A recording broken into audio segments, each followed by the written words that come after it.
शिमला के समेज खड्ड में बादल फटने से 6 परिवार लापता, 32 लोग बहे। जेपी नड्डा ने दिया मदद का आश्वासन। हिमाचल न्यूज। हिमाचल में बादल फटने से भारी तबाही सामने आई है। कुल्लू, मंडी और शिमला में बादल फटा है। शिमला में अचानक आई बाढ़ से 6 परिवार लापता हो गए हैं। साथ ही एक हाइड्रो मेगावाट प्रोजेक्ट भी बह गए हैं। इस हादसे में 32 लोग लापता हो गए हैं। राहत बचाव कार्य बहुत तेजी से चल रहा है। हिमाचल प्रदेश की राजधानी शिमला जिला के समेज में बुधवार देर रात बादल फटने की घटना हुई है। 6 परिवारों के लापता होने की सूचना है। करीब 36 लोग लापता हुए हैं।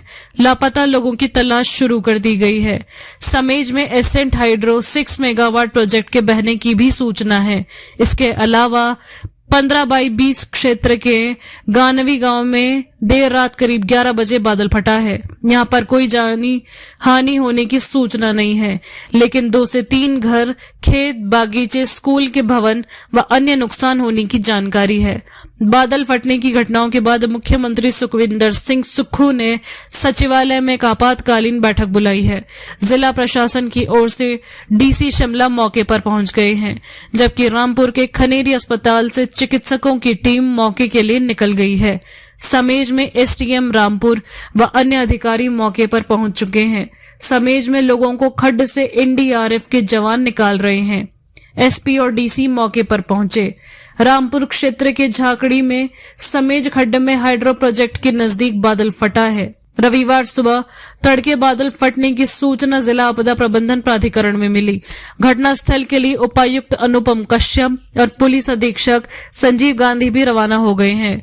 उपायुक्त अनुपम कश्यप ने कहा कि घटना की सूचना मिलते ही एनडीआरएफ और एसडीआरएफ की टीम, पुलिस, रेस्क्यू दल घटनास्थल के लिए रवाना हो चुके हैं। उन्होंने कहा कि हमें प्राप्त सूचना के मुताबिक बादल फटने से प्रभावित क्षेत्र में 32 लोगों के लापता होने की जानकारी है।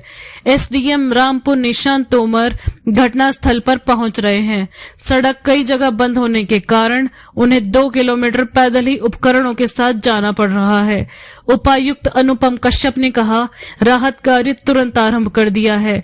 उन्होंने कहा, आईटीबीपी स्पेशल होमगार्ड की टुकड़ी भी रेस्क्यू दल में शामिल की गई है। उन्होंने कहा कि रेस्क्यू कार्यों में सारी टीमें एकजुट होकर कार्य कर रही हैं। एम्बुलेंस सहित सभी आधारभूत सुविधाएं रेस्क्यू ऑपरेशन में शामिल की गई हैं। कमेटी का गठन। उन्होंने कहा कि अतिरिक्त उपायुक्त की अध्यक्षता में कमेटी का गठन कर दिया गया है, जिसमें पुलिस, होमगार्ड, अग्निशमन दल, सुन्नी डैम प्रबंधन सहित अन्य विभागों को शामिल किया गया है।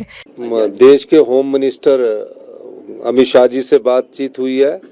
उन्होंने पूरी सहायता का हमें आश्वासन दिया है और कहा है कि हमने एनडीआरएफ की 2 टीमों को भी और भेजने की अनुमति दी है। मेरी प्रदेश के जो हमारे नेता जेपी नड्डा जी है, जो भारतीय जनता पार्टी के सरकार में स्वास्थ्य मंत्री है, उनसे भी मेरी बात हुई सुबह। उन्होंने भी 2 बार फ़ोन करके पूछा कि प्रधानमंत्री जी भी चिंतित है। मैंने उन सब से यही कहा है कि हमें आपदा में जो सहायता मिलनी चाहिए उस सहायता के लिए आप हमारी मदद कीजिए और तुरंत प्रभाव से ये सहायता देने की बात कीजिए। हमारी ऑल इंडिया कांग्रेस कमेटी के जो राष्ट्रीय अध्यक्ष खड़गे जी से बात हुई है। मुझे राहुल गांधी जी ने, जो कांग्रेस पार्टी के ओपोजिशन के लीडर हैं, उन्होंने भी पूरा आश्वासन दिया कि उनसे भी मेरी बात हुई है। प्रियंका गांधी जी से भी मेरी बात हुई है। सभी से मेरी बात हुई है और सभी ने खुद फ़ोन करके मुझसे पूछा है।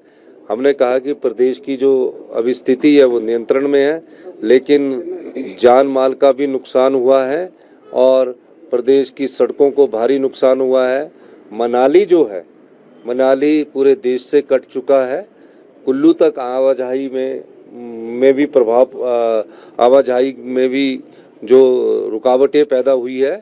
तो मेरा ये मानना है कि हमारा सभी प्रदेश की जनता से ये अनुरोध है कि वो इस समय नदी नालों के पास ना जाकर हम नदी नालों से दूर रहें। यही मैं उनसे अपील करना चाहता हूं और हम इस चुनौती को युद्ध की तरह लड़ रहे हैं। पूरे मंत्री परिषद के मंत्रियों को दिशा निर्देश दे दिए गए हैं